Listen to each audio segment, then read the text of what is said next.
Enter. Hi Jacky. Oh, hi Rose. I have a problem with my experiments. Can you please help me out? Really? What happened? It didn't go as planned. Something went wrong and I'm not sure what it is. Oh, I'm sorry to hear that. Yeah, and it's only a few days till then. Yeah, I know, but mine went perfect. We'll figure out together what the problem That would be great, thank you. Yeah, sure. So the first step is to get the naked egg. Oh, I know that. Those are the eggs without a shell. Yeah, that's right. You do so by putting eggs in a container large enough so that the eggs are not touching. Mm-hmm. I'm sure you know all of this, but you have to add enough vinegar to fully cover the eggs. Okay. The vinegar will dissolve the shell and expose the membrane. Cover the container and let it sit for 24 hours. But after that, don't forget to replace the vinegar with the fresh one. And after additional 24 hours, carefully remove the eggs and rinse them with water. You will notice that the egg is a bit bigger than when you first started.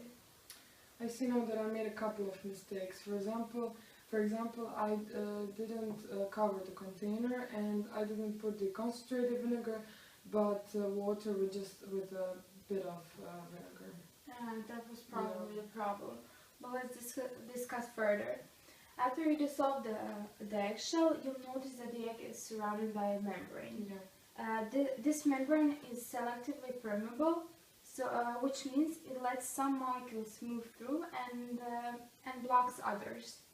And for the next part of the experiment, did you use the containers, corn syrup, water, and the naked eggs? I did. I put one of the shellless eggs into a small container and added corn syrup, but I didn't get the wanted result. No, have you put enough corn syrup to fully cover the eggs? I haven't. Oh yeah, you should have, because your egg is because when your egg is fully submerged in corn syrup, you're creating a situation where the egg membrane separates two solutions with different concentration of water. The egg white is about 90% water and corn syrup is about 25%. So the water inside the egg begins to move across the semi-permeable egg membrane to equalize the water concentration, leaving the egg limp and flabby. And what about the part when you put the egg in water? What happens then? I've tried to do it, but I probably damaged the membrane because when I went to later to check it out, the egg just oozed out. Yeah, a bit of patience is required because you must be gentle with shellless eggs. They are very fragile, and the procedure is similar, but instead of corn syrup, you put eggs in a container filled with water and watch osmosis at work.